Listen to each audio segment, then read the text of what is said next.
Welcome back to another episode of the Fifth Quarter Podcast. I'm your host, Marcus Jones, the Bluff City Cowboy, coming to you live from Memphis, Tennessee. And football is back. We are officially into football season, and this is week one of the regular season where the Dallas Cowboys will be facing the Cleveland Browns in what should be a very good matchup. So thank you guys for joining us today. I see the views are going up pretty quickly. Let's get those likes to match those views. So before we get started, make sure you guys hit that like button. Also, if you haven't done so already, make sure that you share this broadcast, share it to your personal page, share it to your favorite Facebook group. If that group happens to be DC4L, make sure you to continue to watch and join us every Wednesday, 8:30 Central Standard Time. And if you're not watching from DC4L, make sure you go find the group on Facebook. There are two groups, one public, one private. Hit that button.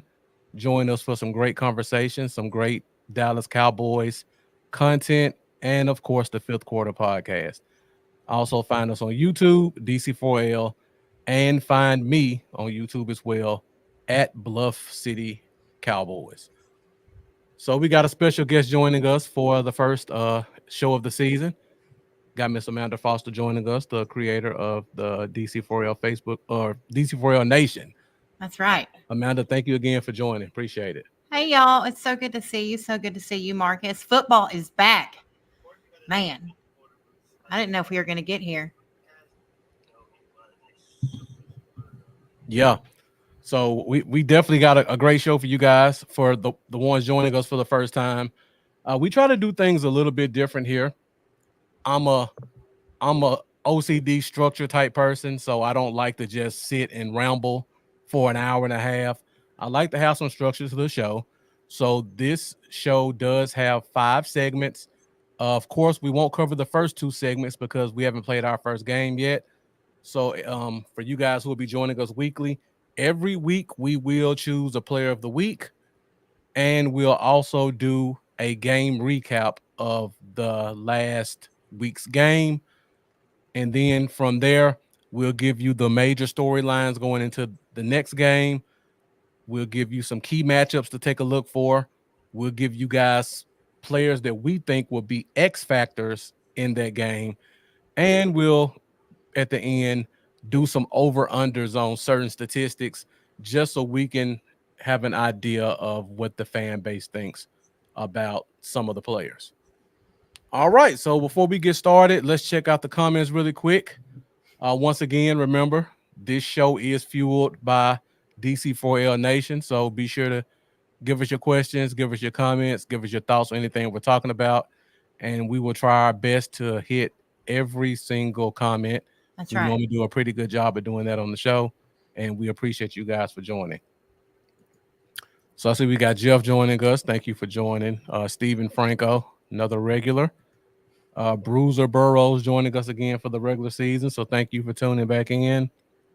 We got Billy Haley joining us also. Definitely go Cowboys. Yeah. And Stephen Franco coming with the first question.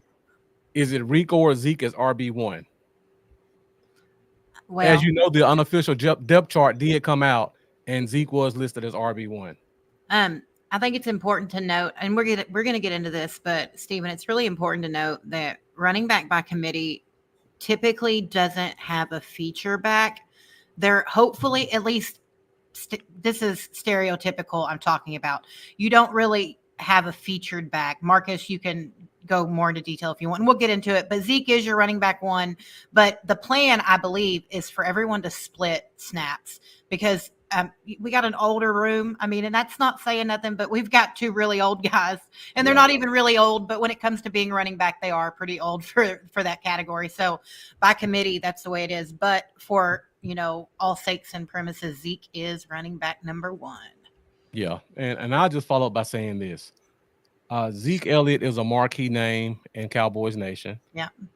Zeke is wearing a new number, which means new jerseys being bought. New sales. And new sales. And our owner is a marketing expert. There's not a chance Zeke Elliott will not be RB1. Zero chance. No. Even if he doesn't perform well, he's going to be first on the field just so those 15 jerseys can sell out of the stadium. Yeah. Which I refuse to buy one. I'm wearing 21. I'm not buying another Zeke jersey because there's just no guarantee he's going to be here next year. I agree. I know that's terrible, but like I have multiple Zeke jerseys already, so I'm just going to roll with what I got. Yeah. And for you guys who pay attention to things outside of the ball, I want you to count how many times Zeke taps his helmet. Because when a player taps their helmet, that means they want to get pulled out of the game because they're gassed. So just one of those game within a game things that I'll be paying attention to. Pay attention to how many carries or how many snaps Zeke plays before he taps his helmet to say he's gassed. That's going to give you an indication of how in shape he is and how prepared he is to be the number one running back. Because again, he's going to be listed as number one. The question is, will he actually perform like number one? So that's just one of those things to pay attention to. When we get to running back, I got a question for you, Marcus. I got it notated, so I won't forget. Okay. All right. So we got Justin Robinson joining us, one of our sponsors for the show. For tonight's show. Yeah. Yeah. I thought I saw you make a post, Amanda, about the giveaway. I did. Oh, yeah. I commented in it. We have, I think this is the most giveaways we've ever had on the show. We've got 3 giveaways tonight. 2 of them are signed memorabilia, and then 1 is a really awesome jersey. I don't wear jerseys from anyone else, and that's from Justin Robinson. So, yeah. So thank you, Justin, for always supporting us and being one of our giveaway providers. Yes, thank you. So Jeff says we go with the hot hand, Zeke short yardage and red zone. Got John Murray joining us. Welcome, Jackson John. Faust. Hey, Jackson. Sally Prieto. I hope I didn't butcher that too bad. We got Karen Cardwell joining us. How you doing, Karen? And Bruiser says, I hope he runs for 1,200 yards and 15 touchdowns. Don't we all? Wouldn't that be something? Yeah, Stephen Franco got the Lamb jersey from a giveaway and said he's gotten a lot of compliments from it. They're great jerseys. They're really good. Yeah, Amanda is very particular about who she allows to represent her brand and promote. So anybody that you see that has that DC4L stamp of approval, you're definitely going to get high quality. Yeah, and you can buy anything from DC4L that says verified seller with no worries. They've been thoroughly vetted. We don't do that scam stuff. You just won't find it in DC4L. We respect our members and we appreciate you. And you could go anywhere on Facebook and you choose us. So we're always going to make sure you're okay. All right. So I see we got Cortland Haskett joining us. Thank you for joining. Definitely appreciate you tuning in. All right, guys, we're at the 10-minute mark. Got a lot of content to go over. So let's go ahead and get the show kicked off. And we will start off first with our storylines leading into this week's game. Let's go. Storylines. All right. So the first and only storyline I have for this game is we got the young guns joining us.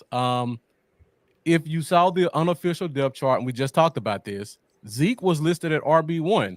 But another interesting aspect was we have 4 rookie starters in game 1.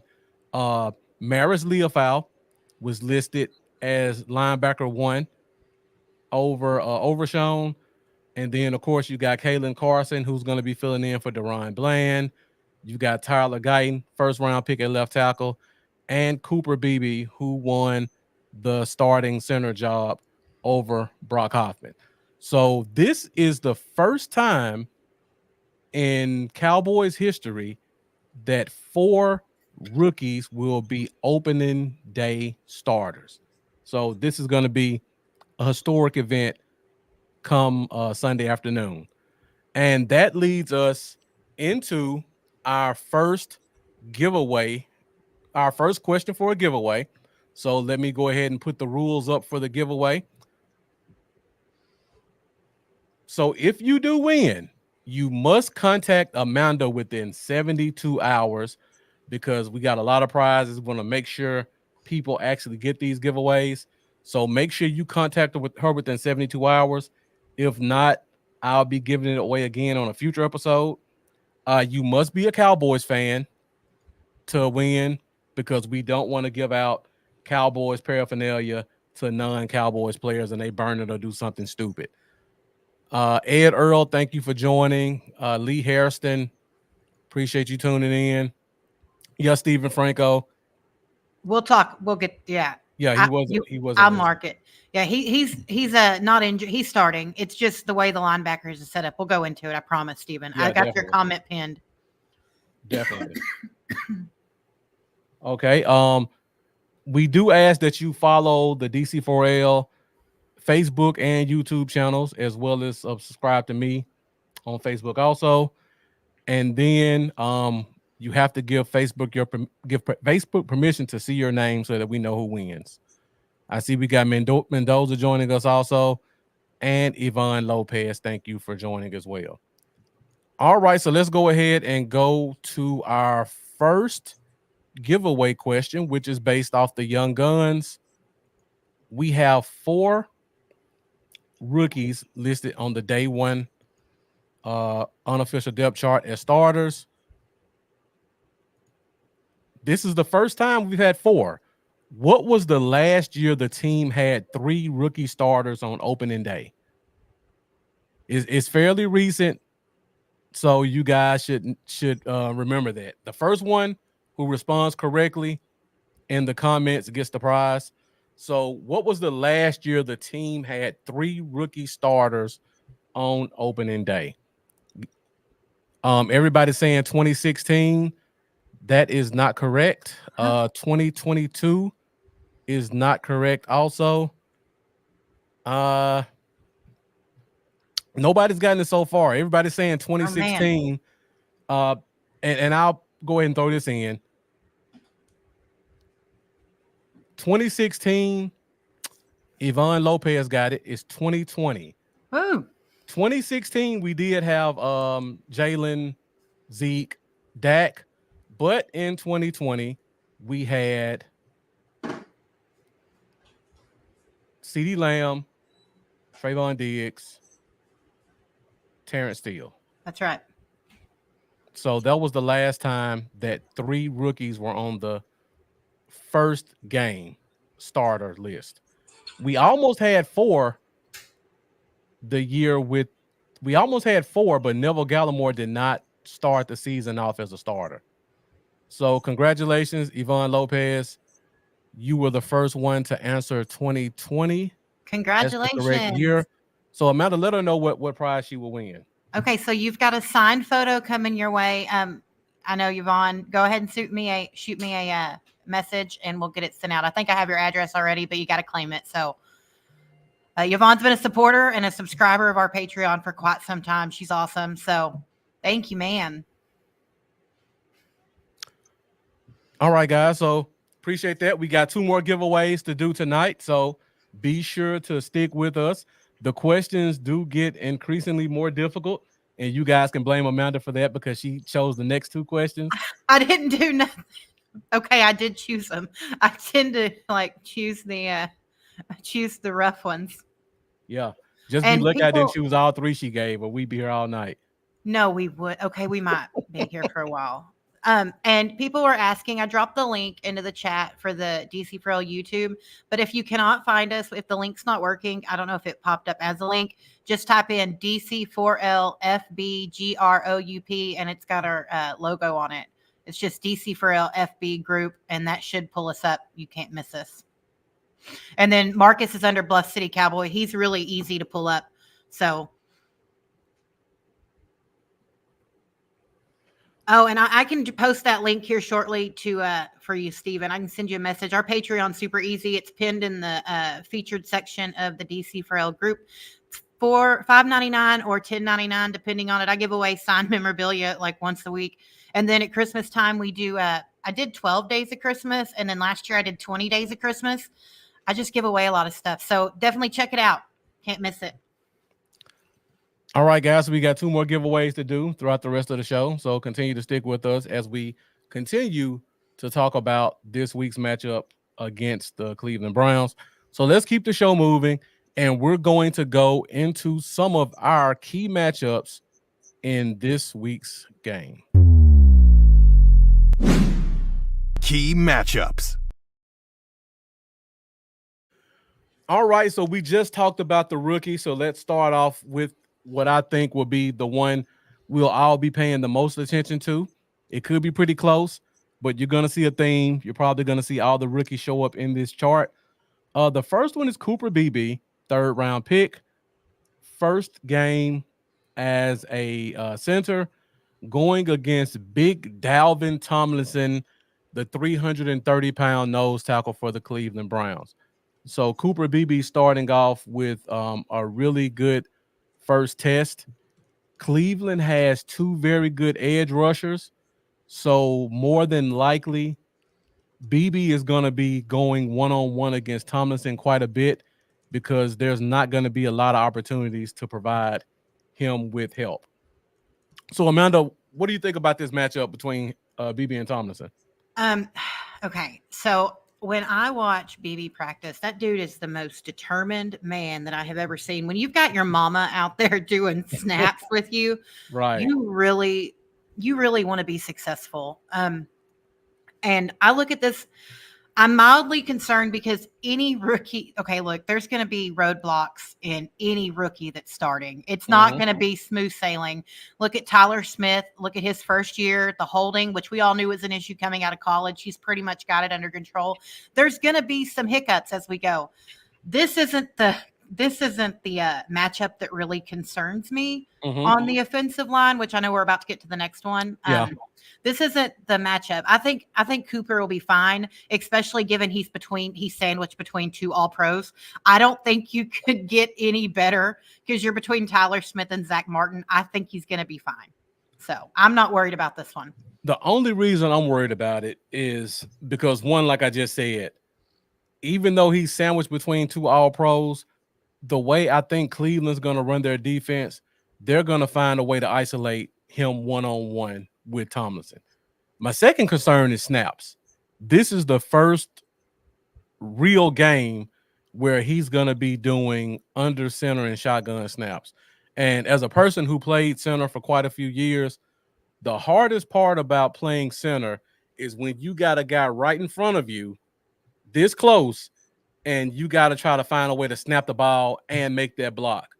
That's because true. as a center, you're already at a mismatch because all the other linemen, especially when it's an obvious rundown, all the other linemen are on a 3-point stance. Right. So they're able to dig their hands in the dirt and fire off. As the center, you're never able to really be in a 3-point stance because you have to hold the ball and keep yourself balanced with your quads. So when you snap the ball, you're not able to get that same type of explosion as the other guys. And now you may have a guy who's 330 pounds, who's stronger than you, bigger than you, and more experienced. And your first thought is not to block the guy, it's to make sure the ball goes to the quarterback. So just because of that, it concerns me a little bit. So I just talked about the game within a game. Pay attention to how those snaps start to look as the game progresses. I wouldn't be shocked if somewhere within the first 5 or 6 snaps, we see one that's a little funky just because he's working out nerves or that gets away from him. It gets away from him, or Cleveland wants to put the big guy in front of him just to kind of test the water to see if he's really ready. Thank you, Bruiser. It's kind of overshadowed by the matchup you've got there out on the left. I didn't even think about the snap on that. Do you think Hoffman would have been your better option for week 1 or no? No. I don't think so either. I mean, in terms of snapping the ball, because Hoffman's done it probably his whole life, I would say yeah. But BB's the better player. Yeah. Just plain and simple. But he hasn't played center before, so there's going to be some growing pains that could happen. Not saying they will, but they could. Very possible. All right, so we'll go next to the matchup that Amanda's more concerned about, and that's first round pick Tyler Guyton versus defending Defensive Player of the Year, top 3 Defensive Player of the Year candidate for the past 2 years, Myles Garrett. So, Amanda, what concerns you most about this matchup? Myles Garrett. I'm sorry. Just no. Okay, Miles is going to come out. There was a lot of talk last year that award should have went. I mean, what was it? It was Micah, Miles, and Bosa, right? Those were the top 3 candidates for it. Maybe it was Matt Crosby. Was it Max Matt Crosby? He was Was in there it? somewhere. He was in there somewhere. I know it was a real tight race, and I know there was a lot of rumors as to if he should have, really gotten it. Yeah. So I think he's going to come out with a vengeance. I don't remember when his contract is up. I want to say when did Miles get signed? I don't remember. If I had to guess, probably last year. Was it last year? I didn't know if this was the contract year or if last year was the sign, was him getting signed. My biggest thing is he's going to come out knowing that Tyler Guyton is a rookie, and you test rookies. And when you have a player of Myles Garrett's stature and ability, he is going to test him like crazy. So I look at Tyler, and one of the things is he is very, very wide. Like, he's a big bodied boy. I think he's 6'7". So I think he's going to be okay. But I hope and pray that Mike McCarthy has contemplated the fact of giving him some help a couple times, like the jumbo package, or giving. One thing about bringing Zeke back, Jeff just said it. One thing about bringing Zeke back is there's no better blocker and protector for Dak Prescott than Zeke. People joke about it a lot because of that Niners game, but Zeke can pick up a block great, and I think he could help pick up if necessary on that. But Tyler's a tough guy, so I really just worry about the nerves. That's a big deal, but it's a position he's comfortable with. It's not as much as Cooper, coming out, because we've moved Cooper. If anyone doesn't know that, BB was not a center. We moved him to center in training camp. That was something we moved over. So I just hope that he can bear the brunt of the nerves, because the blind side is the most important place to protect your quarterback from. So we'll see. So also to kind of add on what you were saying, because I see people are saying you can send the tight end over, Zeke and help. You got to remember what I just said. We've got a rookie center also. So Zeke has to pay a little bit more attention to that inside if there happens to be a blitz. And then also the Cleveland Browns just signed Zadarius Smith from the Green Bay Packers. So he's going to be on the opposite side. And you best believe he's going to give Terrence Steele some fits, because that's a really good player. So the team won't be able to necessarily shift coverage or add an extra blocker to their left side as much as we would like. At some point, for a couple of plays, Tyler Guyton's going to have to put his big boy pants on and just try to fight through it one-on-one. Exactly. If he can get in the rhythm, he gets out there. That first series is what we're really going to want to watch, because that's where the nerves are. Once you get out there and you get through that first series, or even the first four, the first 3, now I can't even think of the first 3 downs. Once you get through that and you get your first down, I think it'd be really discouraging if, first play of the game for the offense, Dak ends up on his back. So I'm really hopeful, because that would shake up anybody. I mean, that would shake any rookie.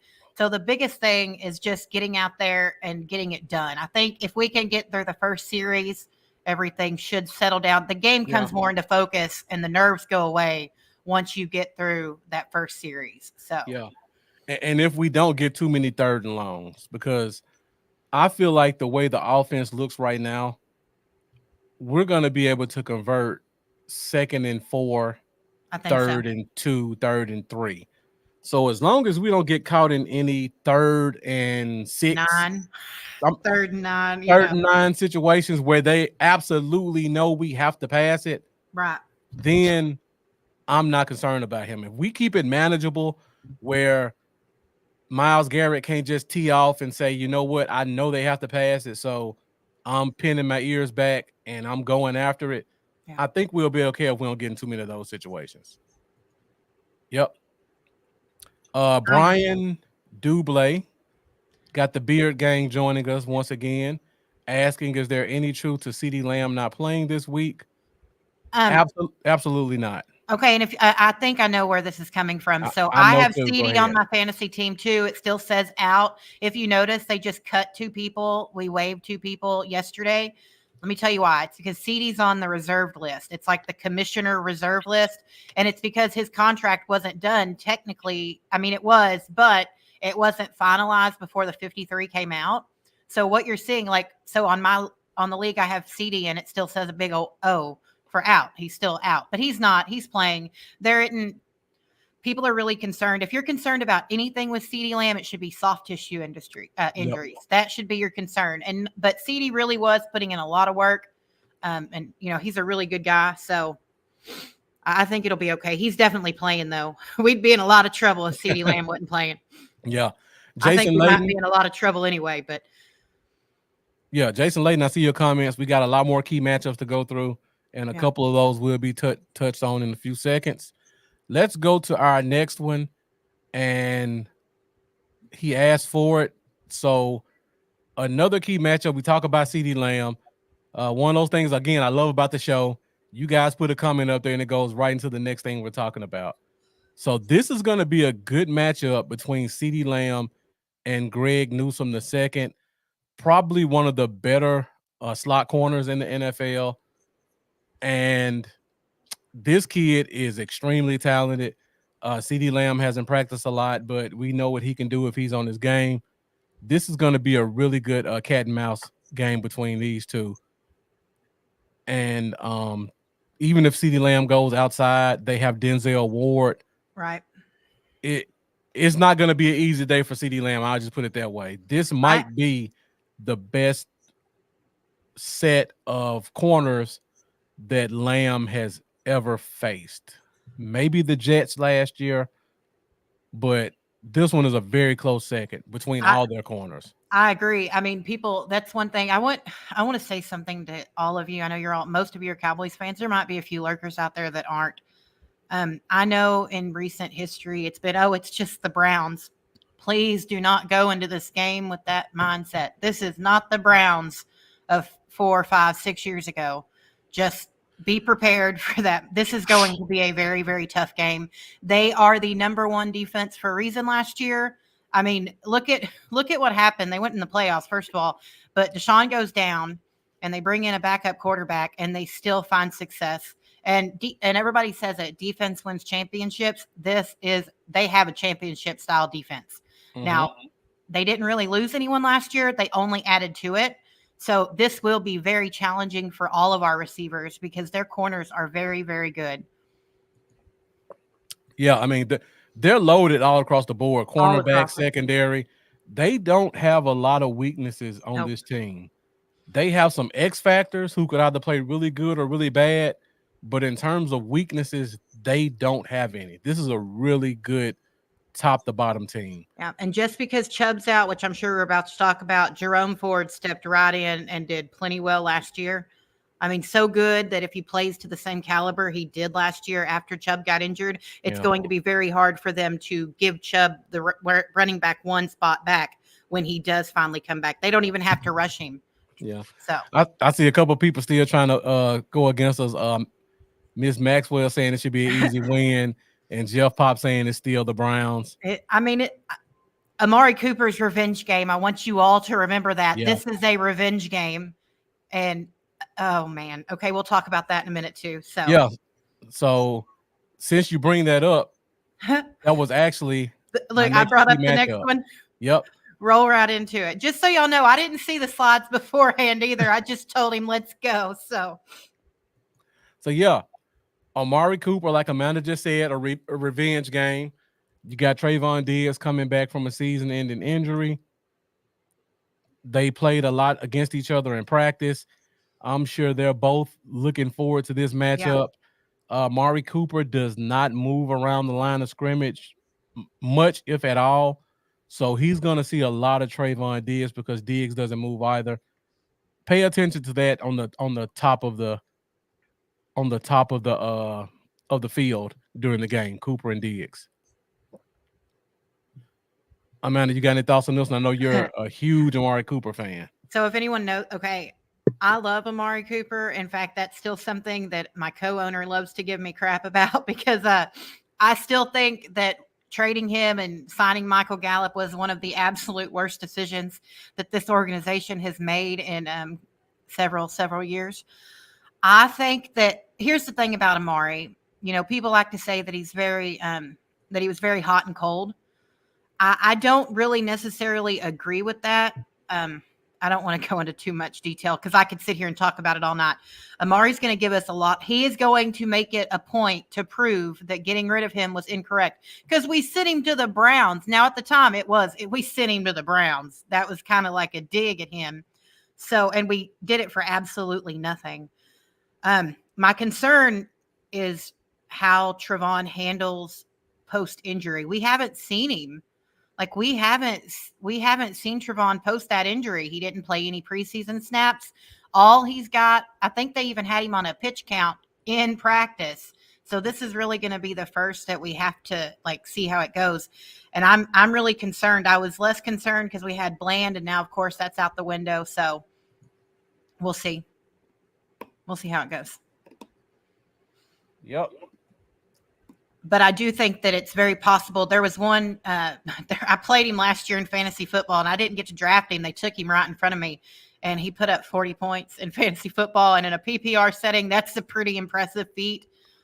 So that could be one of these style games for Amari. Yeah. So and Jerome Gunn, thank you for joining us. Brings up another great point. Amari Cooper gets a new playbook. Yep. Cleveland just changed offensive coordinators. Their new offensive coordinator is Ken Dorsey. I believe Ken Dorsey came from Buffalo. So you're definitely going to see a more wide open, spread out offense.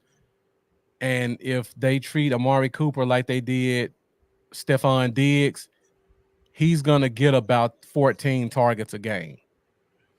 So Diggs is definitely going to get that lower body tested this week because Amari Cooper's probably going to see a lot of targets coming his way. And he's the best route runner in this league to this day. I don't care what people say. There is no one quite like Amari Cooper when it comes to running routes. So, yeah, former Miami Hurricane. All right, let's go to the next key matchup I have pointed out. And someone asked a question about the other corner. So again, goes to our other key matchup, and that is Kalen Carson, rookie, 4th-round pick, first game going against Jerry Jeudy. I don't know if you guys who don't really follow the league know, but Jerry Jeudy, former Denver Bronco, former 1st-round pick, drafted ahead of CeeDee Lamb, was traded to Cleveland this offseason. So he's going to play, and he's going to be motivated to show that he is still a 1st-round talent. So he draws Kalen Carson in this week's matchup for his Cleveland Browns debut. Amanda, what do you think about this matchup? Well, Jerry didn't get how do I put this? He didn't really get a lot of respect where he was. And he really went through a rotating door, I guess you could say, really. So when it comes to being in a better environment, I could see him thriving. With Kalen, they call him Seatbelt. That's the big nickname for him is Seatbelt. And we're going to find out how much if Diggs can lock down Cooper, we're going to see a lot of this matchup. And I expect them to test him early. I really, really expect them to test Kalen Carson early. You got a rookie out there. I mean, Deshaun's not stupid. He's going to test him. He's very well aware that side of the field will be covered by a rookie. And Judy's got some legs. That man can get. So we'll see. I don't know how they're really going to do this. With Bland, it was a lot easier because you could pull back someone for help. I'm grateful that we have a really strong safety core. Safety group, yeah. That's really going to be helpful for us. I think Marquise Bell is going to be a very, very big factor in this game, helping because he's going to be we're going to need him because Carson can get cooked if he's not careful. Yeah. So. And that's what Marlon just said. Jeudy might cook this game. And thank you for joining, Marlon. And also thank you for joining Steven Muzaika from Denton, Texas. Okay, let me see. Do I have any other key matchups that I want to note? I got one more, of course. Gotta talk about Micah Parsons versus Jared Wills former first-round pick. To me, Jedrick Wills has been kind of an underperformer. Probably one of the few weak spots on their offensive line. And he has to face Micah Parsons in this week's matchup. And to backtrack a little bit, I don't know how much he's gonna see Micah Parsons and Marlon. I was just about to say it. You just hit on that. According to the tweets that Micah's been putting out, Mike Zimmer has him playing all over the field. Everywhere. So he may not be playing defensive end as much as we think. We kind of hinted to that earlier in the offseason, where we may see more lineups with Marshawn Kneeling at edge and Micah Parsons blitzing from that A gap on top of the center. You got the two big defensive tackles. So like I said about Dallas, and Cleveland may try to isolate the center one-on-one. Dallas may find opportunities to isolate Cleveland center one-on-one against Micah Parsons to see if he can get some good pass rushes and cause some disruption up the middle. I'm very interested, just because you've brought up a slide with Micah. I'm very curious to see how Zimmer utilizes him. I felt like Dan Quinn used him okay, but he got very comfortable with playing Micah, and it was very repetitive at times. Micah was in the same position. It was hard. You want your star player to be unplannable. You do not want it to be, if you have a player like Micah who you can move around, you want to do that. That makes it so you can't predict where he's going to be and you can't plan for that. I think Zimmer is an old school coach. He's going to unlock parts of Micah Parsons that we have not seen yet. I really hope that Zimmer utilizes him correctly and doesn't lock him up in a box. Yeah. It's kind of like how Dan would move safeties up to linebacker and kind of devalued that position. This is an opportunity to really see Micah at a different level, and I'm excited to see that. So we got a lot of comments about this. Jeff Pop saying we still don't know how Zimmer's going to use Parsons yet. Mendoza kind of back on what I said about Jedrick Wills. He was bad. He was bad, yeah. He was the only weak link they have in the offensive line. So we get a good opportunity to take advantage of that if we need to. Jason Layton saying he thinks Micah's threat comes from freeing up other pass rushers. That could be possible as well. Again, double A gap. If you got Micah on the outside and you got two linebackers up against the center, well, if you double on Micah on the outside, that means pretty much everybody else has one-on-one. And now that center has two guys in front of him, right? And he can only choose one. You got to go with one. Yeah. He has to choose right, or it's going to be a problem. So, Jason Layton, you're definitely right about that. Surreal Israel says Micah's going to be a dog this week. I think this could be a very, very good game for Micah too. Micah took a lot of flack this offseason, and I also think he's got something to prove. So, and this is a contract year for Micah Parsons. Nobody forget that. This is in fact, that's one of the things going for us. Really, I know people don't think about it. They just, everyone's so fixated on the Dak situation. There are a lot of players playing for contract. Deron Bland, Jake Ferguson, Micah Parsons. Who else? Tyler Smith. There's plenty more. Osa's playing. Who else is there? D-Law's on a contract. Zach Martin. So I do truly expect that certain players will excel because, if you're playing the best football of your life, that commands more money. So about a third of our starters are either due a contract or on the last year of a contract. That's why I think Dak's probably going to go absolutely ham if we don't get some news in the next 3 days, and it's looking real unlikely. So the only thing I'm hanging my hat on right now, Jerry Jones, ultimate marketing guy, loves to steal the thunder of the NFL. Maybe he'll comment on Friday so we can take the thunder from Philly. That's exactly what I'm thinking. You steal the thunder for Friday night, and you steal the thunder from all the people talking about the Thursday night game. That's true. So you slide it in Friday morning, and then watch how the comments and all the media markets switch focus on quickly. that. Yeah, because that would completely I hope he does. That'd be nice because no matter what anyone says, there is not a better option next year. Yeah.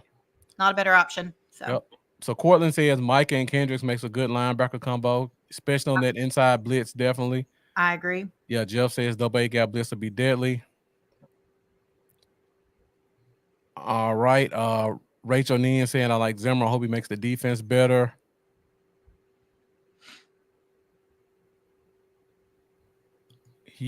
Cyril said, "What's our boy name? He got injured last year." I'm sure you're talking about Overshown, the linebacker. Look, I don't know if y'all saw real quick because I'm really excited. I'm actually friends with him on Facebook, and I have never seen someone like I'm getting kind of some insider looks at the way that man thinks about football. It's a surreal moment to be anybody's friend. Like I'm George Teague. I've got a few lists of older players, but for a absolute person to be friends with me on Facebook, I'm seeing things that he's posting. That man lives, breathes, eats, sleeps football, and he is really excited to prove himself. And I really, really think that I don't know if he can figure out how to call the defense like Eric Kendricks can. That dude is going to be a stud. I'm excited to see him this year. Sorry, Marcus. I'm really excited to see Overshown play. I think, and just so you know, what was it, Steven, you mentioned earlier, why is he not starting? You got to remember, there's not just one linebacker on the field usually. Yeah. So where you see Eric Kendricks is your LB1, next to it, you've got another one. And the reason it states that, it's because so you've got a Mike linebacker. Hold on, now I can't remember all the words. They just literally left me. Mike linebacker, what? The wheel linebacker. There you go. There's multiple linebacker positions. So that's why you see it that way. Yeah. They're all listed as linebacker, but each one has a specific job they do. So. Right. And also, I know we're all super excited and we're looking forward to seeing what Overshown has to offer. But we got to realize he's also coming off a season-ending surgery, and he plays a position where there's a lot of collision. So they could just be trying to slow play him for the first week or two because he didn't play a lot of preseason, and they just want to make sure they work him back in slowly. To add on to that again, he was a rookie last year. He didn't play. So this would officially be his first NFL game. So there are a lot of factors you got to consider as to why he wasn't listed as a starting linebacker. I'm sure he's going to play a lot. He probably will end up being the starter. Yeah. But for the unofficial depth chart purposes, he was not listed as a starter. But that does not mean we're not going to see a lot of Overshown come Sunday. He looked pretty good in the preseason too. What very little they played. Little snaps, yeah. Really good, yeah. Yes. Yeah, Franco says it's going to be an X factor. Cortland saying D-Law can be gone yesterday.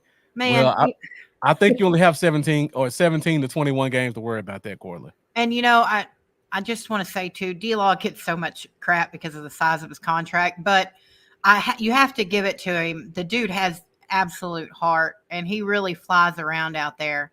I think he's half the reason our running game was as decent, and it wasn't very good, so it was at least decent last year. He just gets a lot of crap, so. So Stephen Franco asked the question, is Mozzie going to be inside still? He's definitely going to be playing defensive tackle, but he's definitely not going to be a starter. So another game within a game. Pay attention to how much Mozzie plays. If he's listed at nose tackle, we signed Linval Joseph, 34-year-old nose tackle, probably not going to play a lot of snaps. Yeah. So the question will be, is Mozzie playing behind him or is he playing behind Phillips at 3-tech? That would determine how many snaps Mozzie gets, but he's definitely not going to be a starter. Yeah. Mike McCarthy made a comment that said it wasn't very reassuring, but it was saying he's getting better, basically, is what it said. And it wasn't very hopeful. They can't say hateful stuff, obviously. So he just said he's doing what we ask him to do. So. Yeah. And Brian saying he heard that Overshown is dealing with a hamstring and he'll be played slowly into the game. That's possible also. Very possible. Yeah. All right. So that's all the key matchups I have. We're 45 minutes. Let's go into our next segment. Somebody brought it up. and that will be our X factors. Now, I don't have the nice transition screen for that yet, so we'll just roll right into it. I'm trying to work on a special effect with bringing up the X and all that type of stuff, so I haven't gotten it the way I want it yet. Again, I'm a perfectionist, so I don't want to bring it out if it's not up to my standards. So we got a couple of X factors for you guys, and X factors are guys who some of them may be the big name players, some of them may be lesser known guys, but these are guys, whether they play good or bad, they can have a tremendous impact on the outcome of the game. So I've chosen 4 of them that I think are going to be really important. We talked about this one a little bit a while ago. First X factor is Deshaun Watson. Now, Deshaun Watson 3 years ago was seen as arguably the best quarterback in NFL. Yeah. And over the past 3 years, because of outside personal and legal issues, I just leave it at that, he's fallen off a cliff. But he's back now. He's healthy. He's still an extremely athletic quarterback. He has a very talented roster around him. We just talked about Judy and Lamb. We didn't even talk about the tight end in Njoku. They have a quality offensive line. If Deshaun Watson taps into 80% of what he was in Houston, Yeah. he could be a problem this game. But if he keeps going the same route he's been going the past 3 years, he could be the weak link. So that's why I have him as an X factor. Bruiser Burrow saying depends on if he got a massage before the game. Well, at least someone said it, because I was thinking something along the lines of it. So I don't know if Jeff Pop and Bruiser Burrows are sharing an account or not, because Jeff Pop typed the exact same thing right after him. that's hilarious. All right, so let's go to another X factor. Amanda, you had something else to Well, say real about quick on the Watson? Deshaun thing, he's so hit and miss, but he can really make or break this game for Cleveland. Like we saw games last year where you saw, flashes of who he was in Houston. And I mean, they didn't sell the farm. Literally, they mortgaged so much to get this man on their team, which is crazy given the situation. Houston won that trade like crazy. Look at what Houston's got on the field now and what they've been able to do. And it's all because of how much they got for getting rid of Deshaun. So if he can be what he used to be, if he could even be, you said 80, I'd give it 60% of who he was in Houston. We're going to have a lot of problems. But there were also games last year where he cost them the game. So Yeah. I think it can go either way. So.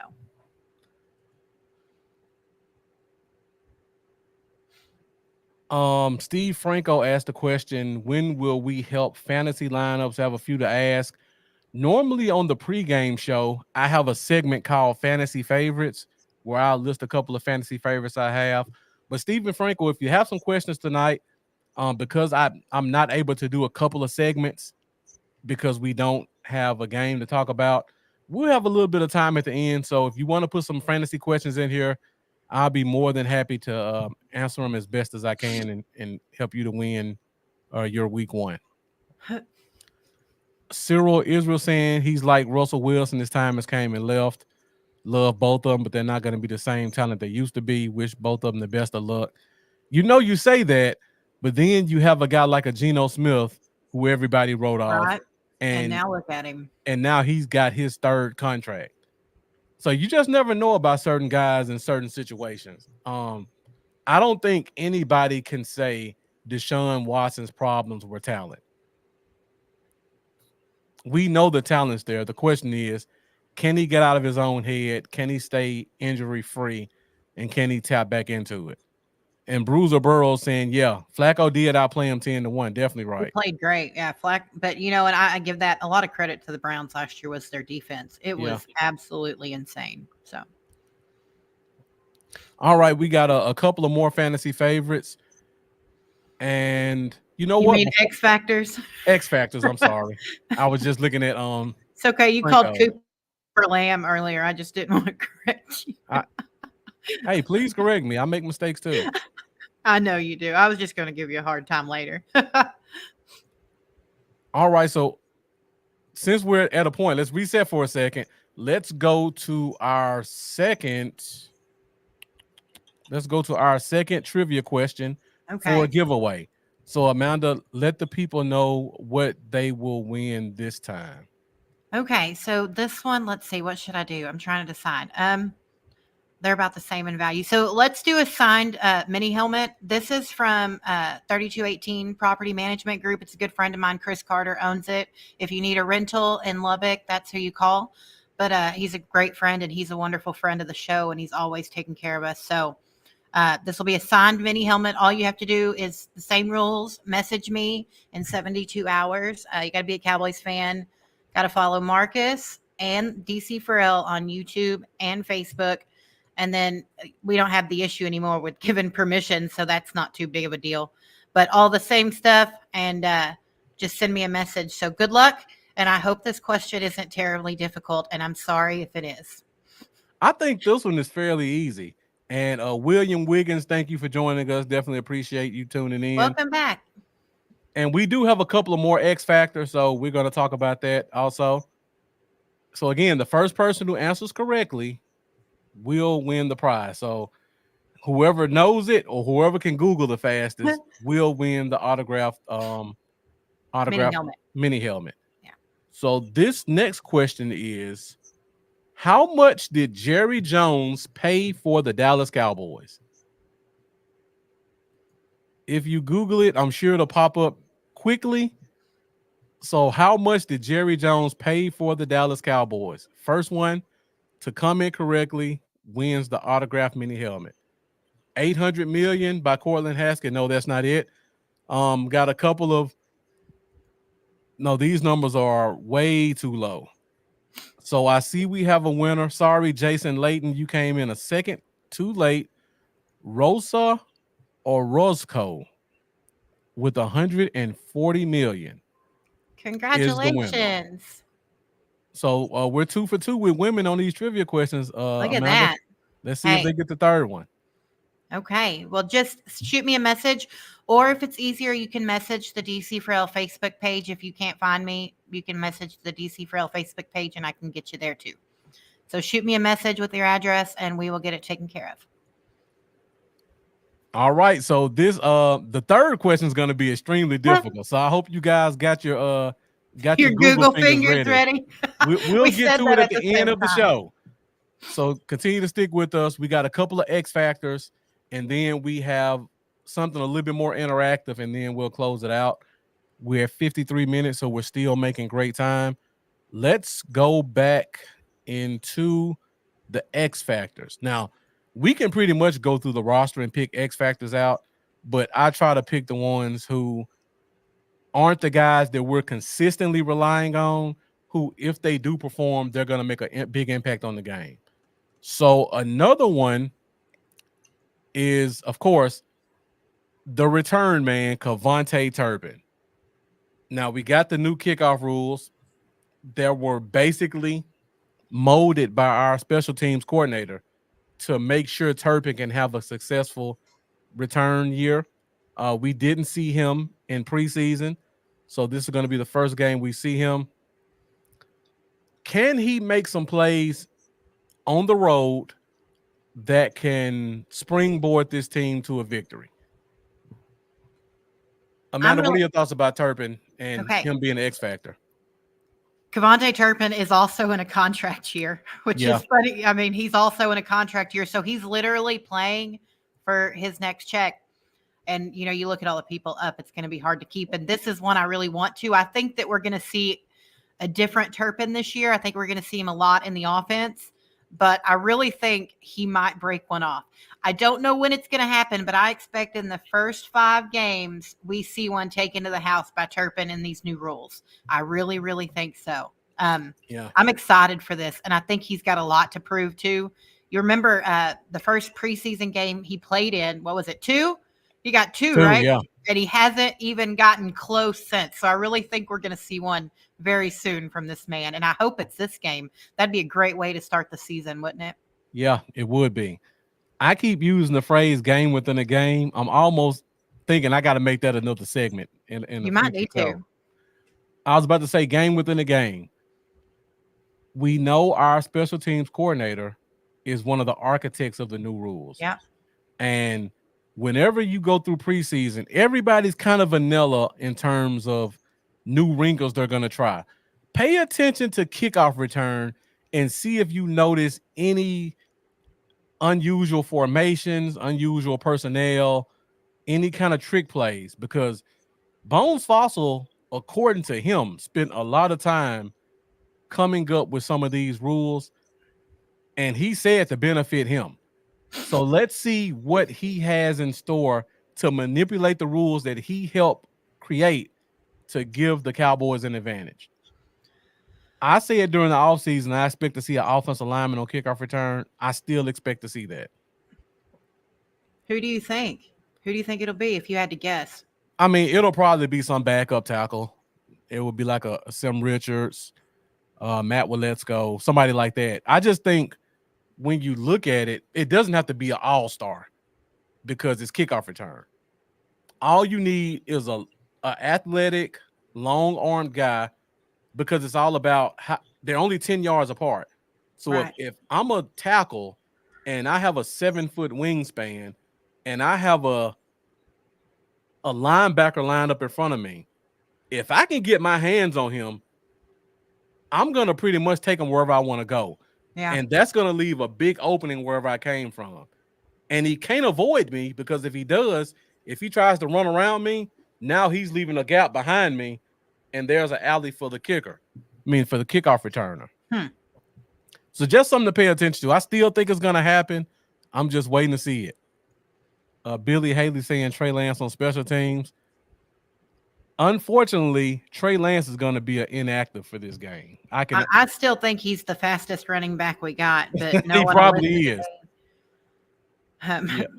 But he's going to be inactive, and I know I'm about to break some people's hearts with what I'm about to say too. Is I also expect Juice Vaughn to be someone else that might be an inactive.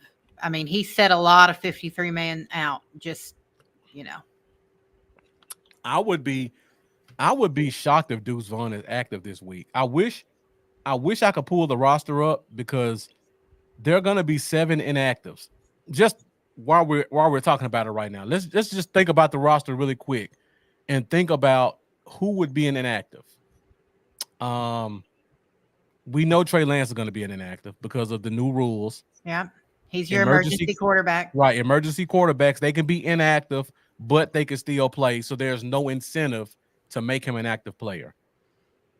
I would probably say the 6th wide receiver will probably be inactive, whoever that may be.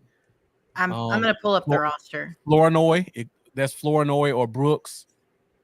So that's 2. Oh man, Deuce Vaughn. I'm counting Deuce Vaughn as an inactive, so that's 3. Brevin Spanford, I think he'll be inactive. How many tight ends do we have on the roster? 4. Who's the 4th one? It's Schoonmaker, Ferguson. Brevin Spanford is going to be inactive. John Stevens Jr. and Brevin Spanford. Well, John Stevens Jr. is dealing with an injury, so it may be him. Okay. Yeah, maybe. It'll be one of the tight ends. It'll be one of the tight ends. So we named the quarterback, running back, tight end, 1 offensive lineman, probably Matt Waletzko if I had to guess. So that's 5. Mukuamu, what do you think? You think Izzy's going to be inactive? Or Buddy Johnson? It would probably be Buddy Johnson if I had to guess. We only have 5 corners on the roster.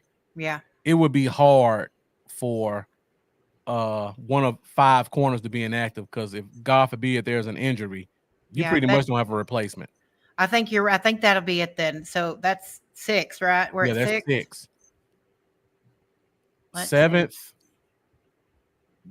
defensive, maybe Tyrus Wheat. Probably Tyrus Wheat if I had to guess. Defensive lineman. A lot of people would have to be. I can't think of anyone else. I'm looking at this list. You aren't going to set your. I mean, I guess you could put a TJ Bass or a Waletzko or an Asim Richards. I guess you could put one of them. But with the way our history with injuries and offensive Yeah. line, I just don't think that that's where they'd go. I think it'll be Tyrus Wheat. Yeah. I would guess, because you look at everyone else, Linville Joseph, Jordan Phillips, Chauncey Golston, Marshawn Nealand.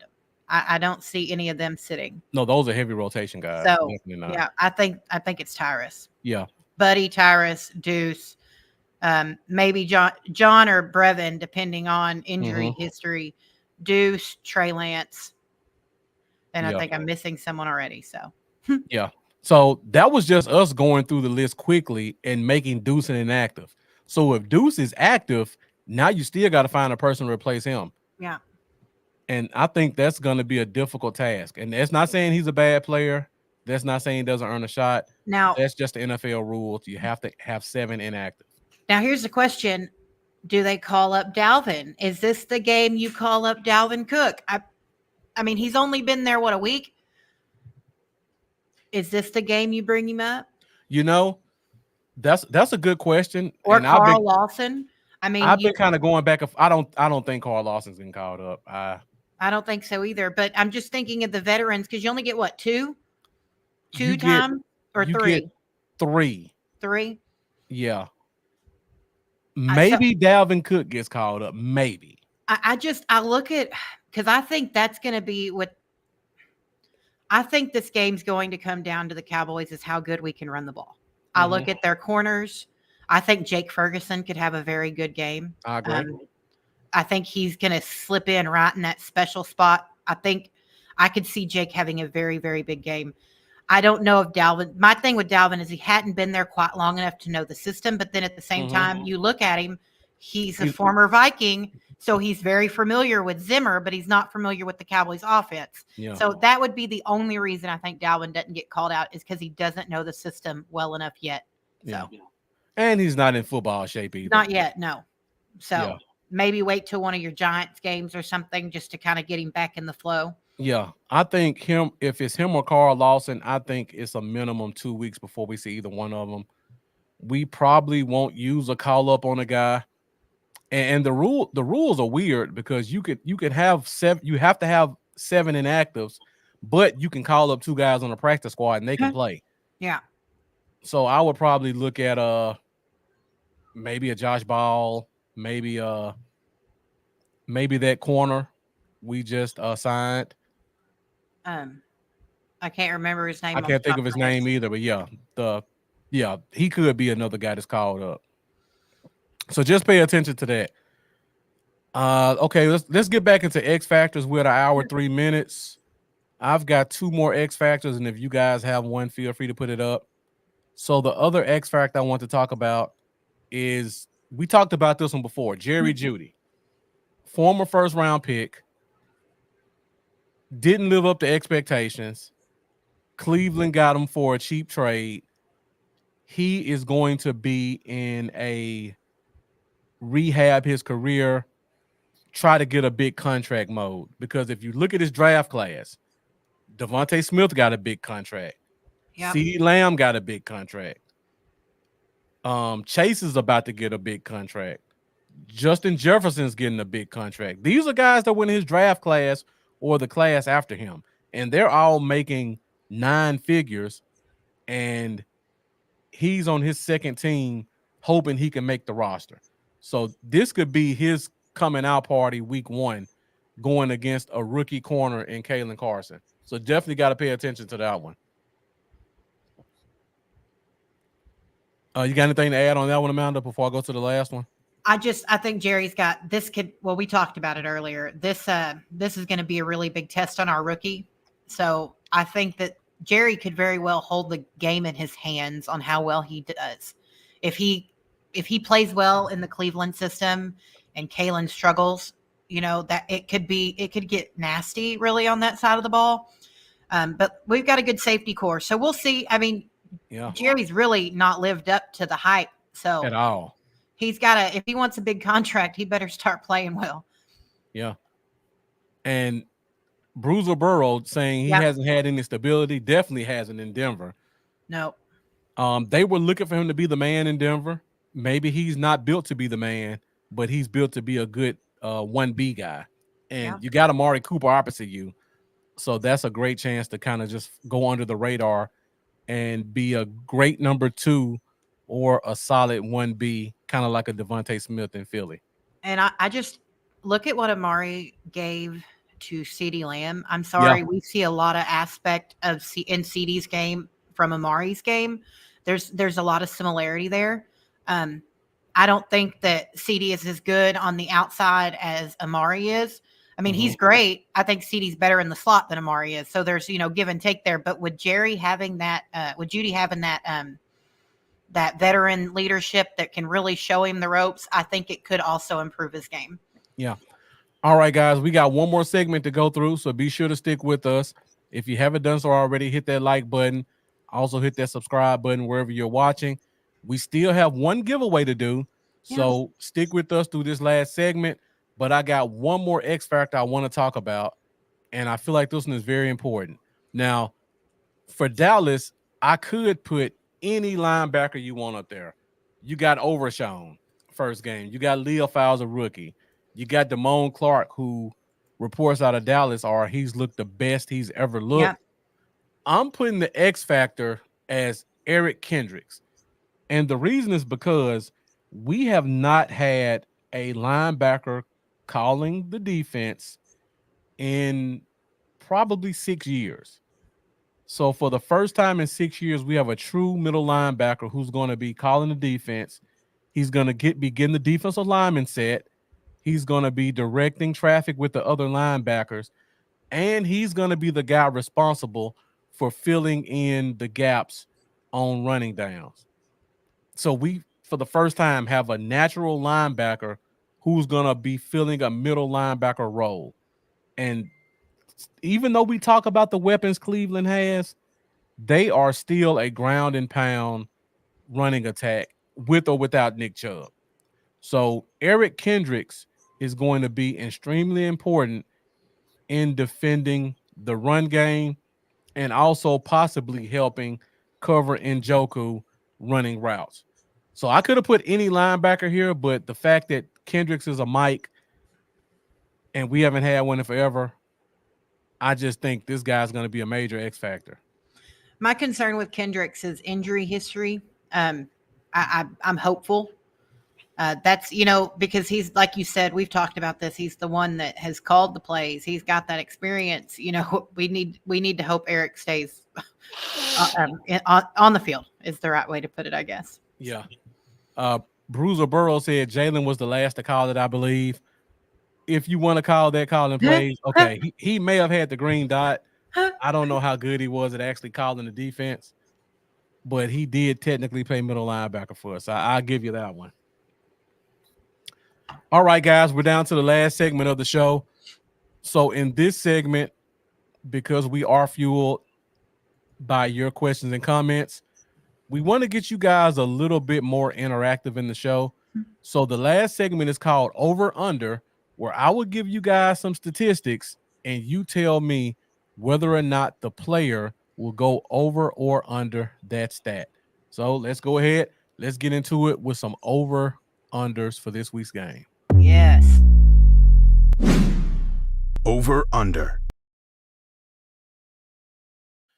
All right, so our first over-under. Amari Cooper versus Trayvon Diggs. Amari Cooper, we know he's going to get a lot of targets. I just talked about it. Over under 90 yards receiving for Amari Cooper. Let me know in the comments what you think. Over under 90 yards receiving for Amari Cooper. Amanda, you want to go first? I'm just upset that you did this to me. No, I'm kidding. Y'all don't want to hear this. I'm telling you, Amari's going to have 100 to 150 yards this game. Wow. Yeah. 150. I think Diggs is going to struggle. I think Diggs is going to struggle to get back into game mode. And I don't mean that it's any hate on Diggs. I just think that Amari's revenge is going to be more prone than Trevon getting back in the game mode. So I think he's going to have a very big game. And so does my fantasy team. So I see we got a lot of overs here. We got Jeff going over, Billy Haley saying over, Rachel Nean saying over, Brian over. see? Then the under started popping in. Jeff Pop, William Charlie. Wiggins. So it's pretty split. It's pretty split right now between overs and unders, which is surprising to me because I definitely have them going over. Yeah. I'm not saying 150, but I just think it's going to be a big game. I do. I know. And it might just be one insane pass, like one really big chunk play that gets it. You know what I mean? I don't think it's going to be like constant. I think there's going to be one really big chunk play that he takes to the house. Okay. Now, I don't want it to happen. You're giving him a touchdown also. I am. And so's my fantasy team because I took him in a couple leagues. But I do. I think Amari's going to have a wonderful game because it's really just, a chance for him to say, look what you did, Jerry. Look what you let go. And now look, your player that you signed over me and let me go is retired. Okay. Yeah. So Chris Hennigan saying he was always available. He played a lot of his career as a backup. That must have been about an older question. Sharon Hendrickson saying over. We got Charlie joining us with Establish the Pass saying under. And guys, be sure to follow Charlie, Establish the Pass. I'll probably be on his show next Tuesday night to do a recap of the first game, but you can still come and find us on Wednesday on the Fifth Quarter Podcast to talk about next week's game as well. I got quite a few overs coming in now. Corlin Haskins saying Judy may also go over. Billy Haley saying, sadly, he will get his yards. So it looks like we got quite a few overs over here. All right, so Mendoza says, I have Cooper in a money league. I don't know if I'll play him or not. I'll be honest, Mendoza, I have Cooper on about 4 of my fantasy teams, and he's definitely starting on Sunday for me. Definitely starting. As much as I hate it. As much as you hate it, right? Yeah, as much as I hate it, he's definitely going to be a starter on my team. And just so you know, Marcus, I know you know this. You've seen my team. You even stole him from me in the DC Fro admin league. You took him right out from under me. But I have him in a few leagues. And the thing about it is that how do I put this? It's not necessarily that I want him to have success. I just look at Amari Cooper. It's his first game. He just restructured. Like, he did this weird thing with his contract, too, to make it work better for Cleveland. He's such a fair team player. Barring something devastating, I know it's well over 90. So. Okay. So, Amanda doubling down with well over 90 now. Okay. Yeah. All right. And a touchdown, by the way. And a touchdown. That's right. Okay. Tell us where your loyalties lie, Amanda. Oh, hey, look. Not in Jerry Jones and his dollar fry and a McDouble salesmanship. So. All right. So let's go to another wide receiver. This one could have also been an X factor, but going back to the Dallas side, we've got Brandon Cooks. So Brandon Cooks started off slow last year and started to pick up steam in the second half of the season. We've got CeeDee Lamb missing pretty much all the training camp, coming back in his first game, and we may have to rely on Brandon Cooks a little bit more to get the offense rolling. So over under 65 receiving yards for Brandon Cooks. I'm kind of shocked that some people are saying, some of y'all really think, look, I think Brandon might have built such great, I've seen some really, I know it's just camp, but it really looked, we saw last year, Dak and Brandon really got that connection going. And I really think that we're going to see it more this year. I'm also going over for Brandon Cooks. Okay. So we had a couple of unders, but it looks like for the most part, everybody else is saying over. Jeff giving them a deep bomb. Billy Haley saying 100-yard game. Ooh, I hope so. I got him too. Yeah, got a couple of overs. William Wiggins saying and a touchdown. Yeah, Jeff Pop saying he's no Amari, huh, Amanda? But he's not. I love Brandon Cooks. He's just also just like Jerry Jeudy. The thing with the difference in that is he has been bounced around other teams, but he's always been successful. What is it? 5 teams with 1,000-yard seasons? 4 or 5 different teams. So I think Brandon's going to go over there too. I think he'll get a touchdown too. I really think CD's going to be. I think he's going to be pretty locked down. I expect CD to get quite a few yards, but I think that will open the door because of who's on CD. I don't remember his name off the top of my head right now. I know you do. The corner covering CD. Greg Newsome the second. Correct. Yes. So I think it'll open up the ability for Brandon, just like I do. I think Ferguson's going to have a really good game too. So yeah. Okay, so let's go back to Cleveland side of the ball, offensive side of the ball, and we'll talk about Jerome Ford, who's filling in for Nick Chubb. Again, Cleveland's roots is smash mouth, running the ball between the tackles. 70 yards rushing for Jerome Ford. Let me know what you guys think. 75 yards rushing for Jerome Ford, over or under?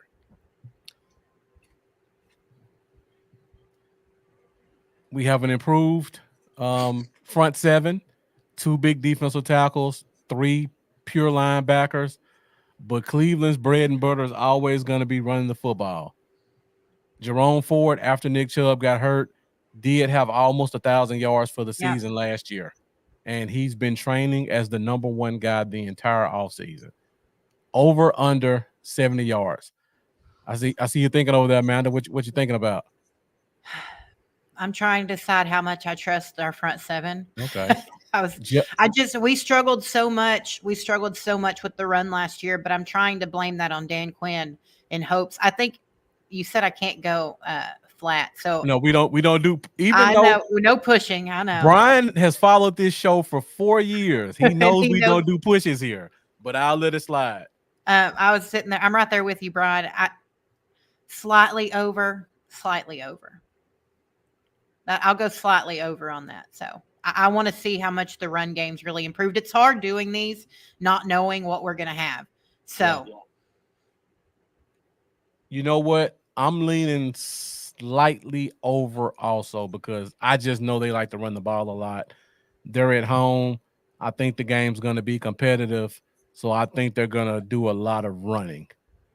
Billy Haley saying under, hopefully. Stephen White having about 84 yards. Jeff saying the tackles will eat up the running lanes. I definitely hope so. But like Jeff Pop said, we can't stop anything till we prove it. Amen. Bruiser Burrow kind of following up on that, saying, I don't know how much we've improved in the run game, so we definitely got to see. Mendoza got a slightly over. And Mendoza making a great point. They also have another running back named Pierre Strong. We don't know what the split will be. It could be a balanced running game similar to what I think we'll be doing. So he may not get all the opportunities to be able to get that many rushing yards. But I think 70 is a good number. Brian has about 75. I think I'm kind of leaning towards that also. All right. The last over-under, we're at an hour 20 minutes. So on the last over-under, I like to do more of a choose one instead of an over-under on statistics. So the last over-under, we haven't talked about this a lot. And Amanda, I know you've been holding this in for quite a while. Talking about Zeke Elliott. Oh, my. Which of our running backs has more rushing yards in this week's game? Now, I put Dalvin Cook up here. I don't. They could surprise me and make them active, but I doubt it. But I put them up here anyway. But which running back do you think has more rushing yards? Let me know in the comments. And Amanda, whatever you're gonna say about Zeke earlier, go ahead and let us know your thoughts. Hi, Steven. I see you commenting. Hello. Man. I'm trying to be nice. I think that Zeke is going to be man, I don't know. I don't want to make people mad. I think Zeke's going to play really well, but I really think we're going to utilize him more in the red zone. So I expect Rico to have more. I think he's going to be more of your featured back. Now, it's never going to say that on the depth chart, but I think Rico, he's going to be the one that's got less, I guess you call it tread on the tires. I think they're going to utilize Rico more between the 20s. And you're going to see a lot of Zeke because we struggled last year so much in the red zone. think about that one game. I can't remember what game it was, but Tony didn't even reach to go over the goal line. Like he was like inches from scoring a touchdown. He just didn't have that push. That he didn't have the size, is what it really was. He didn't have the ability to really push and get in there. So I think Rico is going to be the guy who gets those yards, and Zeke, like he'll get the more yards of the two, and Zeke's going to get your hard yards. Yeah. Like he's your third down back. That's my expectation. Mm-hmm. And I know that people look, we love Zeke. I love Zeke. I just don't think that Zeke's 29. Yeah, 29. And he's got a lot of miles on the tires. A lot of miles on the tires. Mm-hmm. And I think he's still played well behind a really terrible line in New England. Stacy, if you're watching this, I love your son. That's not a problem. Okay, I love him. It's just that I don't think Zeke is the 2016, 2017, 2018 Zeke. I mean, he's just kind of slowly come down. I expect him to still play well. He played well when Ramondre Stevenson went down. He played fine when he filled in. But I don't think he has the ability to be that bell cow back anymore. So. I agree. Everything you said. Looking at the comments, it looks like it's overwhelmingly Rico. We got a couple of Zekes. Candice Ruiz said Zeke. Jeff said Zeke. Stephen White said Zeke with 95 yards rushing. But everybody else is pretty much saying Rico. Cortland saying Rico, but Zeke will have the touchdowns. The problem with this is Jerry Jones is so in charge of players. He has so much control of situations that he shouldn't have control of as an owner. Like, it makes me angry. If you see Zeke getting more than Charlie said 12, I'm going to say it too. If you see him get more than 12 carries, it's not because Mike McCarthy thinks that's what should happen. That's all I'm saying. Okay. It's not because Zeke needs them or because he's the better option. It's simply name alone. Yep. So.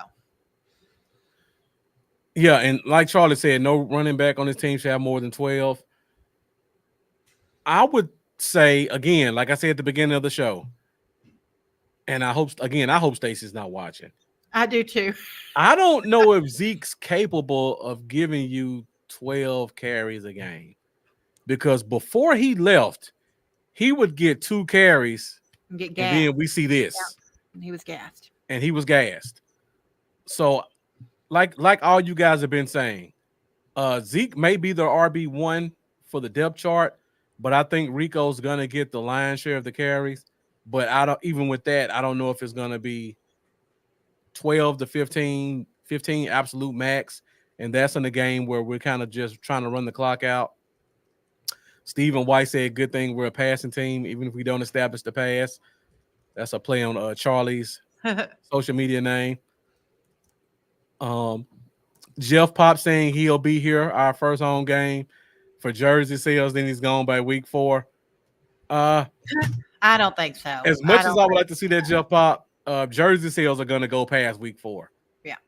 He's going to get a full year out of this, trust me. And he's going to be the starter every week. Cortland has I got your question, Cortland. We'll hit that one in a second. And Amanda, you said we were 4 likes away from 100. We did hit 100. Oh, we did? Nice. Yeah. It didn't update for me yet. Thank you, guys. Yeah. You guys are awesome. Wow. That's fantastic. Jeff Pop saying if Zeke has 95, we're down by 21. I hope we're not running the ball if we're down by 21. Yeah. Hey, Kellen Moore's out of here. So hopefully we don't see that. Man, I am excited. Real quick on that note, I'm really excited to see how much Kellen Moore ruins Jalen Hurts even more. Y'all, that makes absolutely no sense to me. I don't know what the deal is with that. Can't wait for that Brazil game. It should be quite interesting. Yeah, so Cortland's in one of my fantasy leagues, and I was telling them that in the chat, so I'm glad you said it and not me.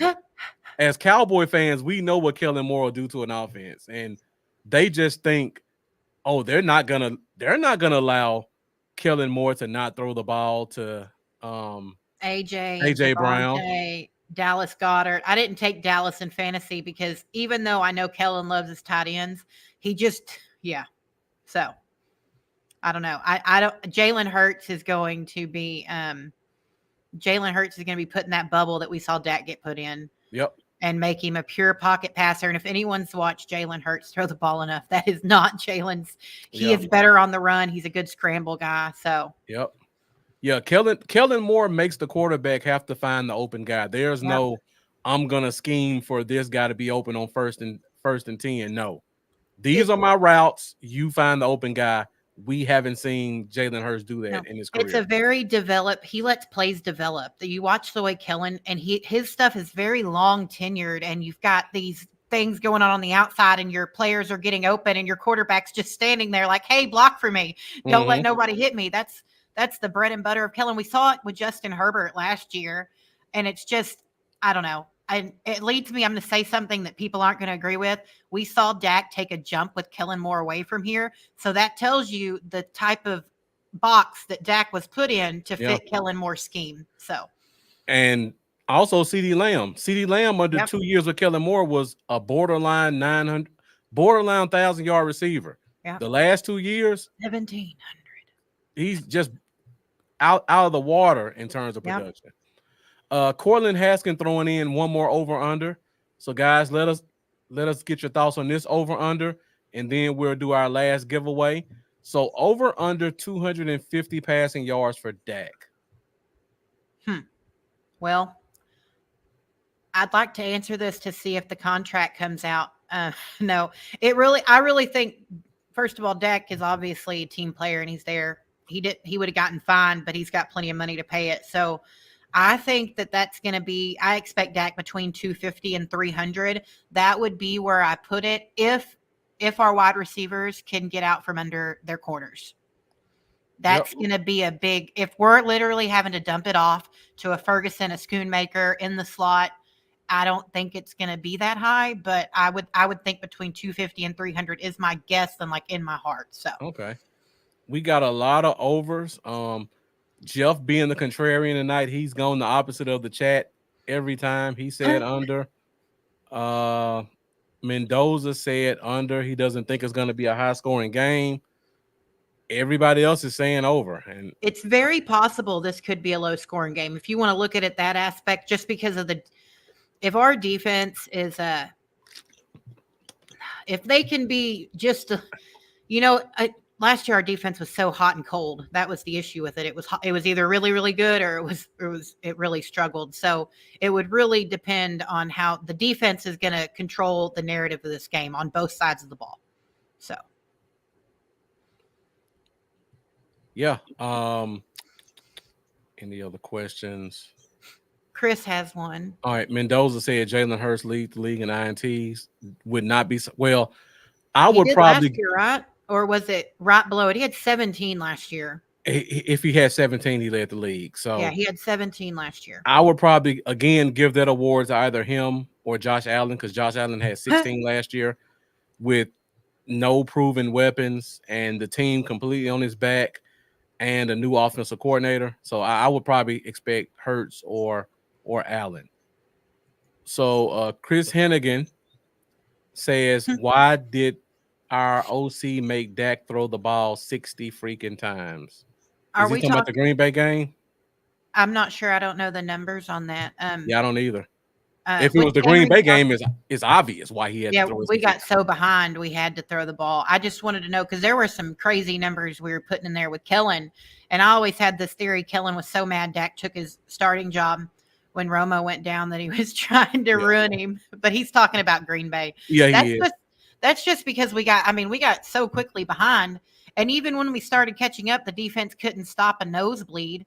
Yep. I mean, we were in trouble. He had to throw the ball. He was trying to get big chunks of plays. And that, of course, when you throw the ball more, that leads to more interceptions. Interceptions, right. So, and just so y'all know, I argued with someone till I was blue in the face yesterday, and then they left. I guess I told him to take the walk of shame and he left. I love arguing about football, like with stats and facts. I'm very factually and stat based.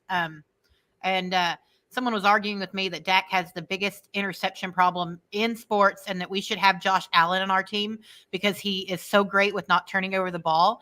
And I just wondered if anyone could tell me what alternate reality we've moved into. Dak has a 1.9 interception rate. He rates 9th in history for interceptions. So, If anybody says I want Josh Allen because of turnovers, you do not watch football. That Amen. guy is terrible when it comes And to turning it over and at the in the worst red time. zone. In the red zone. Exactly. That is his like bread and butter. Oh, look, we're in the red zone. Right. Hey, that guy's not on my team. He needs the ball. Exactly. So yeah, Charlie's saying pretty much attempts are dictated by the score. The more Yeah. you're ahead, the more you run. Further behind, the more you throw. Couldn't have summed it up any better, Charlie. Thank you for answering that. Okay, so that's pretty much all I have. There was somebody who had some fantasy questions. Stephen Franco. It was I don't know if Stephen he's still Franco. in So there. Yeah. Stephen Franco, if you're still here, put those fantasy questions in the comments. If anybody else has any fantasy thoughts, feel free to throw them in as well. We can talk about that a little bit with an hour 30. Before we do that, or after we do this, we'll talk about fantasy. If not, we'll close the show out.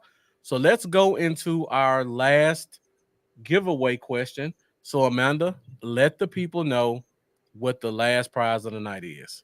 Okay, so one of our verified sellers that is just amazing. His name's Justin. He runs. I'm going to get this middle number wrong, maybe 951, right? 951 Sports. It's based out of California, and what he does is he's got awesome replica stitched jerseys. 951. I remembered right. So he has some of the highest quality replica jerseys. These aren't screen printed. These are purely stitched. They fit wonderfully, and he can get them all the way up to like 7 or 8 XL, which is very, very beneficial. But what he is offering, so the winner will get one in-stock jersey of choice. So what you need to do is message me so that I can make a group chat with you, and we will get you a jersey that he has in stock, and he will ship it out. And they are phenomenal. I don't buy anything else, so good luck and enjoy the trivia question. All right. It's very easy. Okay, Amanda. So they don't get mad at me.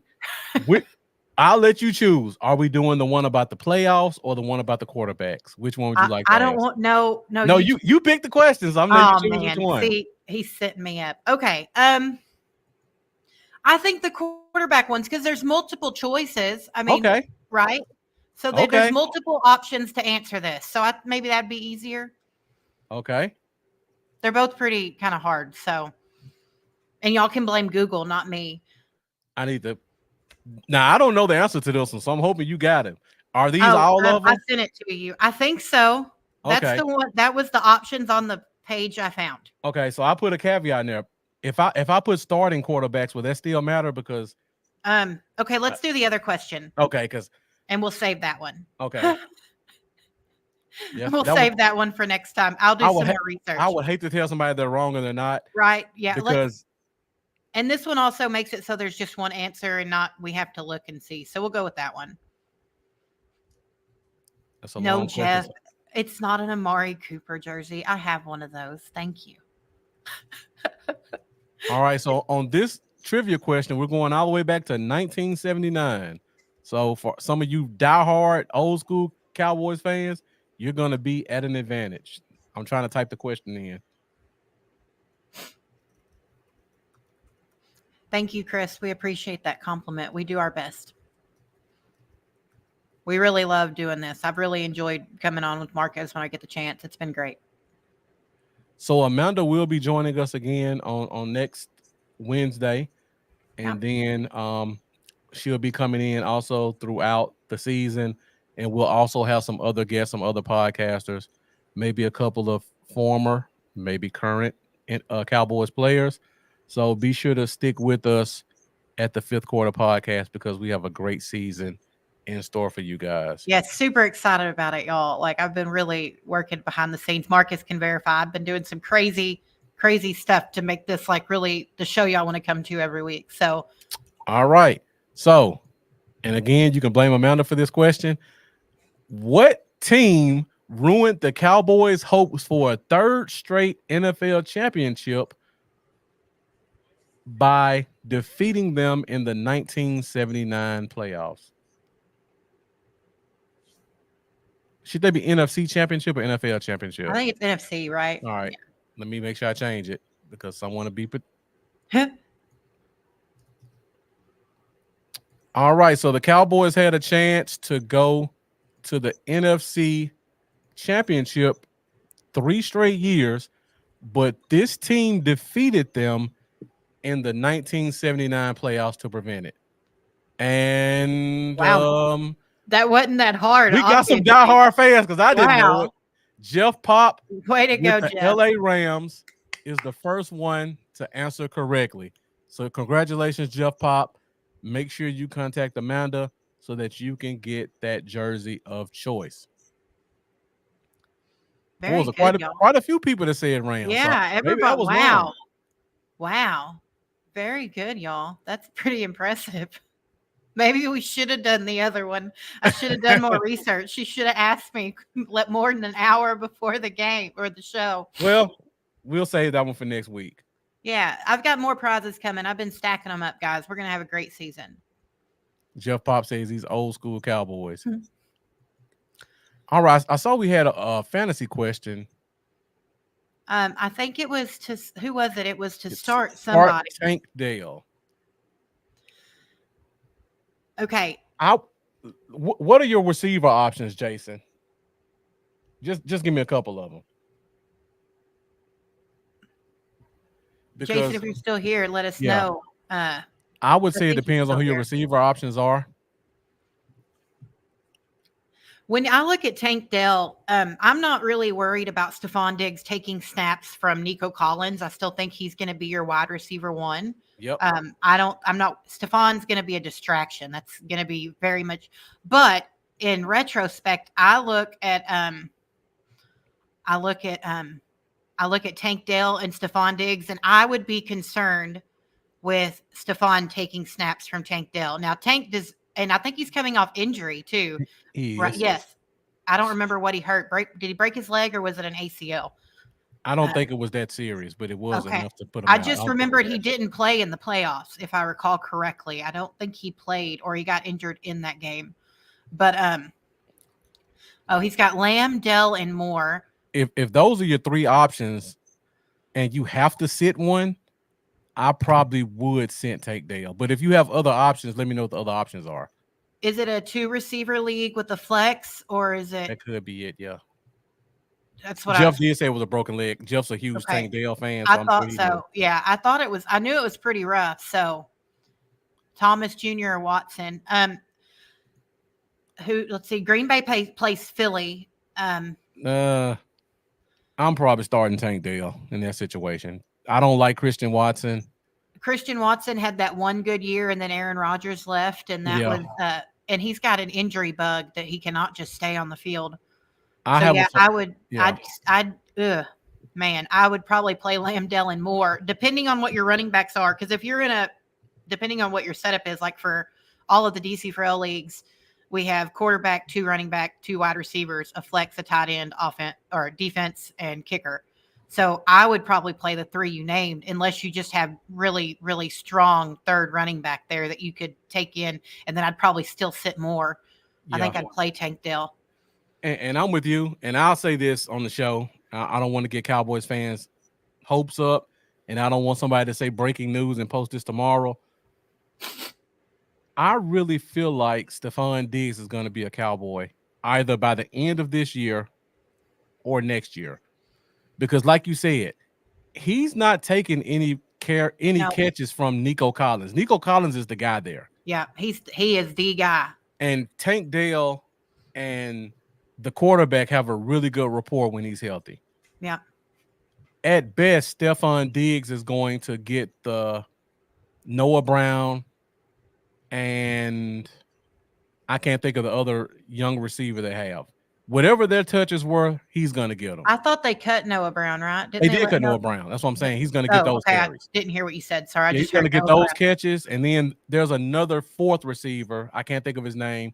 Small, quick guy from Bama, I believe. And don't forget, you got Dalton Schultz in that mix too. So thank you, Corlin Michie. Whatever Michie and Brown had combined, take that plus another 10 catches. That's all Diggs is going to get. We talked about it earlier in the show. Diggs came from an offense where he was getting 140 targets a year. When he comes here, he's 3rd on the pecking order, and they have a running back that they're going to try to fit into the passing and running game because they didn't have that last year with Singletary because he's not a catcher out of the backfield. But Mixon's excellent out of the backfield. He's going to be a malcontent there. Yeah. I think so too. And he's only on a 1 year, right? This is the last year of his contract. Yep. Yeah. In order to make the trade, he voided the last 2 years of his deal, and he took a pay cut. Yeah. So if he's just a straight malcontent, he got to Texas, and so now he's just about 4 hours south of where he wants to play. I don't think so, Jeff. I mean, unless C.J. Stroud has that second-year slump, I do not think that they are overrated. I'm sorry. Yeah. I do not think that they are overrated. And that's my other point too, Cortland. He wants to play with his brother, and they're both mama's boys. Their mom wants to be able to watch both of her sons play in the same stadium. That's why he chose Houston. Yeah, so his mom didn't want to go back and forth, right? It's literally, just so most of you know, if they're both playing at home, it's a 45-minute plane ride at most. It's just a quick jog down. I mean, and there's about to be a train that will take you there in an hour. So it hadn't been started yet, but the bullet train's been talked about. So yeah. Mendoza asked a question about Xavier Worthy. I'm riding the Xavier Worthy train. I'm sorry. I've got a really good feeling about this kid, and I'm starting him. Mendoza, join me and start Xavier Worthy. And I think he's going to be the X factor in their game against Baltimore. So my only concern is I don't know where he's playing. Is he playing as the X? Is he playing in the slot? I thought he was playing opposite of Rashid on the outside.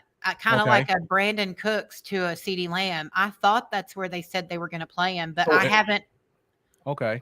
So if that's the case, that means that Rashid Rice is going to get the Marlon Humphrey treatment because he shadows. Yeah. So if that's the case, I would feel a little bit better about starting Worthy because I don't know if their number 2 corner is nearly as good as Marlon Humphrey. Humphrey's going to shut down whoever he's guarding. Jason Layton, Spears or Mouse, Tajay Spears or Zach Mouse from Cincy.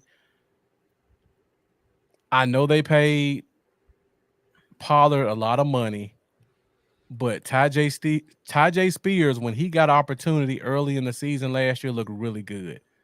And he's an incumbent. Zach Mouse is another free agent, but they have Brown with Cincy. I don't know what Cincy's offensive line looks like still. That's my concern with the Moss. Yeah, is the offensive line. That one's probably a coin flip, but because Spears is an incumbent and Moss is a new guy, I would probably go Spears week 1. And Mendoza, I see that. I don't know. I've got a really good feeling about that. Jason, the fact he didn't get picked up, I picked him up in a few leagues, but he was gone when I went to draft my last league. I think it was the 6th round or 7th, and I went to pick him up because I really do. I've drafted him in a lot of the leagues because I think he's going to be a stud. I think he's the next Tyreek Hill for Patrick Mahomes. And I picked, and he was gone. So someone else has either watched the show and heard me rave about him, or they just have also seen what I've seen. So yeah. So Cortland asked the question, what would the trade compensation be? The problem is Houston has no leverage. None. Because he has 1 year left on his deal, and they're not going to franchise tag him. No. So he's going to be out of there. And if he complains, which we all know he will, they're going to have to make a decision. Do we keep him on the team and mess up the chemistry with these young guys who are still developing? Or do we get them out of here and get what we can for them? So I would probably say you could probably get them for – we have a ton of 4th and 5ths. We have a ton of 5ths next year. A 5th could probably do it. You may have to give up a 4th if you want Houston to take on some of that contract. But on Dallas's side, we talked about this all show. Jerry loves marketing. And that's Could you imagine the jersey sales and the commercials and the promo opportunities to have the Diggs brothers on the same team? I think that he'll be a Cowboy before it's all said and done, but I do not think I can't imagine it being this year unless something devastating happens, and I don't want anything devastating to happen. But that is if something, say you go out there and our wide receiver 3 like Tolbert just doesn't play well and no one else steps up, Flournoy, I just can't imagine them shipping someone out. I mean, then again, back to Amari Cooper, we didn't have nobody then, so they kind of had to. They let Dez walk and then went out there with wide receiver by committee, and it was terrible. Yeah. So, but Jason, I don't agree. I think Cooks is a wonderful wide receiver. I see you say that CD's our only receiving threat. I don't agree. I think Cooks is a fast little dude. I think he is. I think he is a threat. I find him as a threat in most places. So he's not as great as, say a Devontae Smith, who's, the number 2 in Philly, but he definitely has the ability to be successful if we utilize him. So Yeah. I think Diggs would come in and make a great 3. That'd be a really wonderful 3-headed beast. Mm-hmm. But now that's just me wishful thinking. I don't have any insider information about it, but he voided the last 2 years of his contract for a reason. He chose Houston for a reason. They didn't. He had to agree to Houston. He's trying to get close to his brother, and his brother just signed a big deal. He's not going anywhere. Nope. I think the writing's on the wall, and if he has anything to complain about, they're going to get him out of there. And the only team that would be willing to take him this year would be Dallas. Yeah. And if he becomes a free agent, the first place he's going to call is Dallas. Yeah. I don't even think he'd have to call. I think Trevon would do it for him. Right. Hey, you're a free, but I expected next offseason. We've talked about this, Marcus. I do. I expect Stephon Diggs in Dallas before he's done with his. It makes the most sense. And I don't think he voided those years for nothing. Yeah. I think Houston was just the place that he could get closer to Trevon. Exactly. And now his mom can get more games. So if it's not this year, I fully expect it to be next year, because I will say that a CeeDee Lamb, Stephon Diggs, that'd be a pretty enticing thing to a new coach if you need one. Mm-hmm. So, but it also depends. We've got a $40 million dead cap hit next year. So that's also a big factor. I think we're sitting at $40 million in cap space projected right now with the $40 million dead cap hit. Yeah. So it would really depend. There's so many factors, but we got a lot of people to play next year. So we really need to sign a quarterback. Like I would expect to sign Dak so your cap hit for him drops. Because, I mean, you could get him on a cap hit of $15 million next year, and you really, because then you can push that 40 dead cap even further out. Yep. And the cap's just going up. So that's really what I think. It really is just going to depend on what happens with Dak to what happens with this team next year. Yeah. So I do think Trevon and Stephon will eventually play together, and I think it'd be fun. Yeah. Thanks for joining us, Jason Layton. Hope you continue to join us every Wednesday at 8:30. We got one more fantasy question, then we'll get out of here. Thank you guys for sticking with us. The views are still going up, so I guess you guys appreciate the conversation. So thank you for continuing to go with us, and for more people joining. The last question, Mike Evans, or I'm assuming Wilson from the Jets, if I had to guess. Let me know if that's right, Jeff Pop. Isn't it Garrett? Garrett Wilson, yeah. Garrett Wilson, yeah. Who do the Jets play? They play the Niners. The Niners have no. Oh, they don't have any corners. I haven't looked. The Niners have probably the worst secondary in the NFL right now. Really? Yes. So is that's going to be their weakness this year? Is their secondary? That was their weakness last year. Teams just couldn't take advantage of it. Well, I guess when you have a front seven as dominant as them, I guess it makes sense that they didn't really need a strong secondary. But their starting safety, Hufanga, is going to be out. And I think they put their starting corner, Ambry Thomas, on IR before the season. Oh, man. So they're pretty depleted right now. Wilson with Rodgers, if Rodgers can make it past the first series. Depends on how much. Never mind. I don't want to get in trouble with Facebook. Depends on what kind of spirit journeys he went on this summer. Right. But, yeah, that was a no question. It's Garrett Wilson. And that matchup is probably good no matter – for probably outside of 12 receivers, that one's probably the best matchup in football this Sunday. Yeah. Their starting corners are Charvarius Ward and Isaac Yiadom. I think is like a like a journeyman corner. Ambry Thomas is on IR. Let's see. Hufunga, is he practicing yet? I don't know if Hufanga, they're all pro Hufunga, may or may not be practicing, but he's been out for a while. Yeah, you take advantage of that.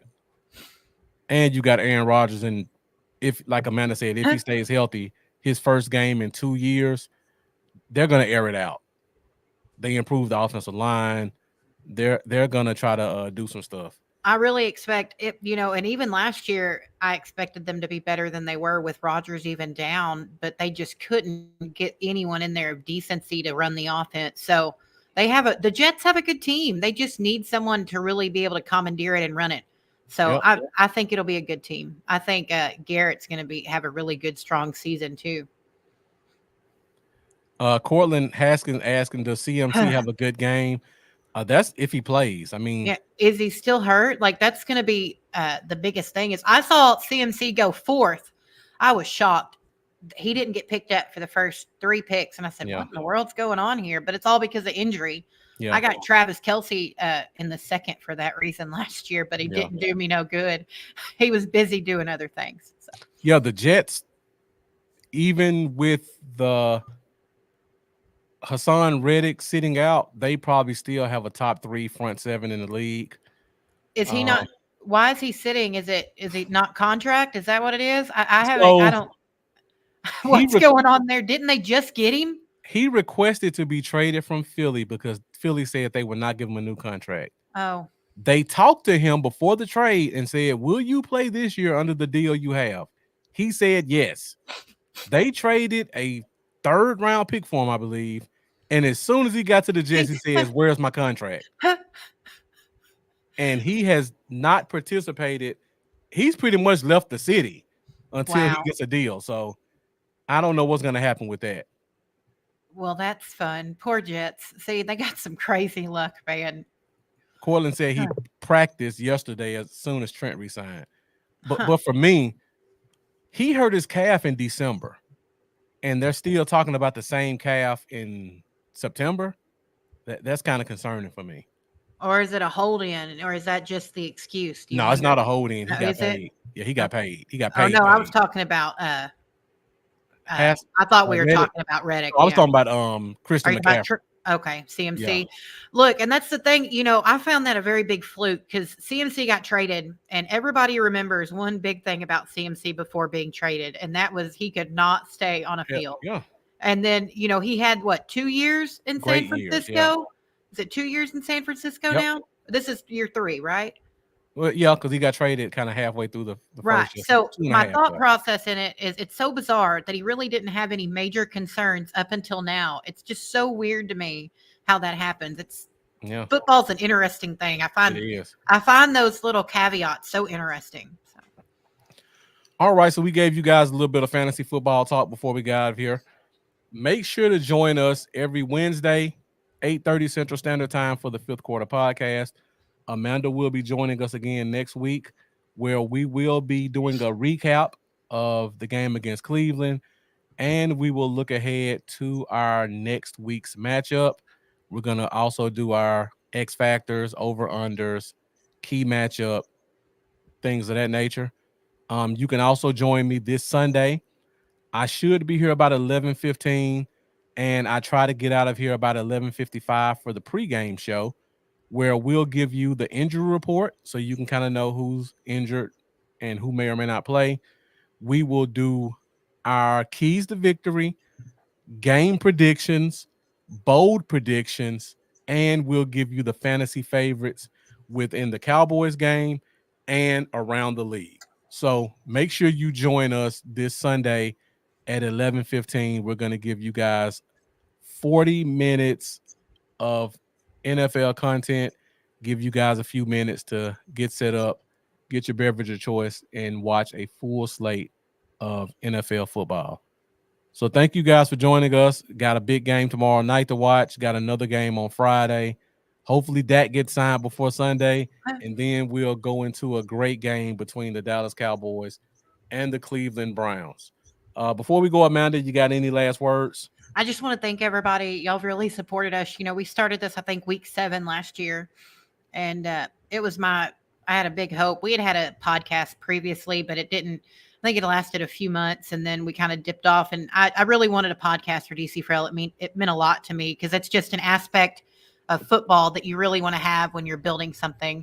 Marcus jokes that it's, what'd you say? It was the DC Frail Empire or something. I don't remember what he said earlier, but DC Frail is super important to me and very close to my heart. And I've poured 8 years into this brand, and I have a wonderful co-owner, and Marcus is on our team. We have a wonderful team. And now we have this wonderful host in Marcus. And I just want to thank everyone for the support because I know you can be anywhere. Yeah. There's so many options, and you come and spend 2 hours with us tonight. Yeah. And I know you're here even when there's not prizes. So it just means a ton to me. And Marcus, I can't thank you enough. So thank you all for the support, and I will see you next week. Yeah. Before I did this show, I had my own podcast with another co-host. His life lifed, and he had to exit out. And I didn't want to continue that podcast with our name, and it was just me. So I decided to shut that one down and try to start my own thing. And as soon as Amanda reached out to me, I knew, like, if I'm going to do this, this is the best place to do it at. So I thank you for giving me the opportunity to represent the DC4L brand and give my own spin on how I like to do content, because I think I do things a lot more differently than other people. I don't do a lot of clickbait stuff. No. I don't start fake beefs. I try to be as positive and neutral as possible in any takes I give. And I appreciate you allowing me to do that and not have me just come on here to say what I can to try to get ratings or views or likes or dislikes. I'm grateful for you, Marcus. I mean, I don't know if y'all know this. If you're still listening, thank you. But DC4L reaches 15 to 20 million people right now. It was the lowest it got in the off season was 7 million. And since we have got into August, we are just shooting up. Our numbers are through the roof. And like I said, you can go anywhere, and it just means a whole lot. It means a whole lot. And thank you. Seriously, Marcus, you've done us such a great favor being here. And I can't wait to see where the season goes. I mean, I'm looking at the likes right now, and it's just in disbelief to see where we started. And like, we're looking at numbers on the screen that y'all can't see, but it's a lot. So thank you all. Yeah, it is. We'll have a really awesome season, and I'll get all the prizes. And before I forget, so DC4L's partnered with the Cowboys Experience. I almost forgot this, Marcus. You forgot to send me the graphic.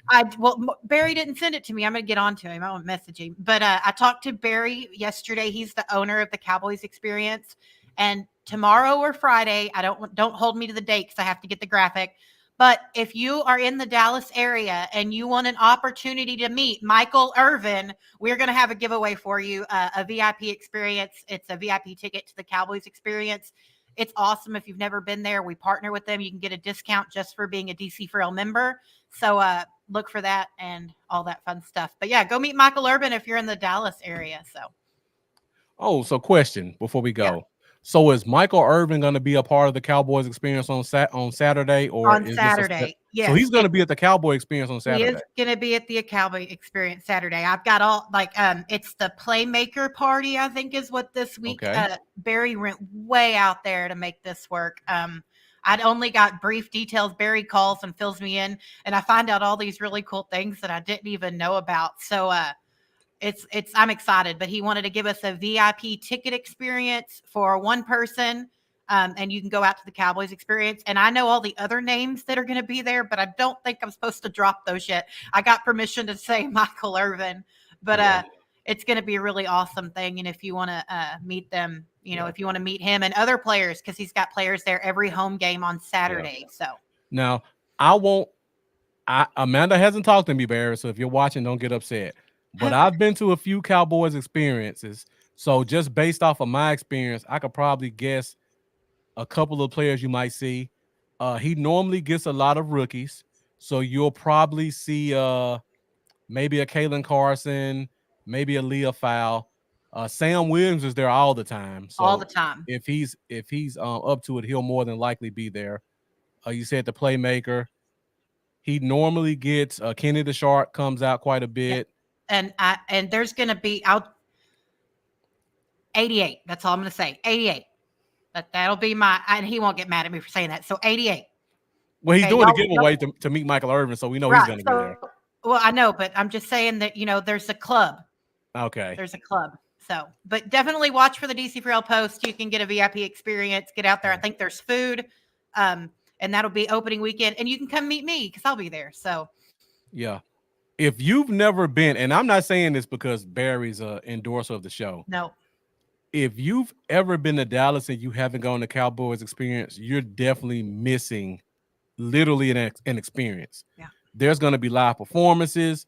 There's going to be cheerleaders. It's great food. A lot of great Cowboys fans. He sells memorabilia at a discounted rate. And if you've never had a chance to meet a player up close and personal, it's worth the money because you're going to meet a minimum of 4 players. Yeah. A minimum. So bring whatever you want them to sign. They'll sign it. It's a great time overall. And it's going to be the first game of the year, so it's definitely going to be extremely hyped. Yeah, it's going to be a lot of fun. And and we don't say that as just an endorser. Barry is he's been in business 20 plus years. He is when you talk about someone whose phone like contact list that just like makes you be quiet when he's talking about people that contact him and you're like, okay, but he's just a really good person. In this business, there's so many options, and I love to support people that are real, down to earth, good people. And Barry is salt of the earth people. Barry's a really good person. So definitely check it out. All the info will be posted in the next couple of days on the DC for L Facebook group, and we're going to post it on the page too. So, but thank you.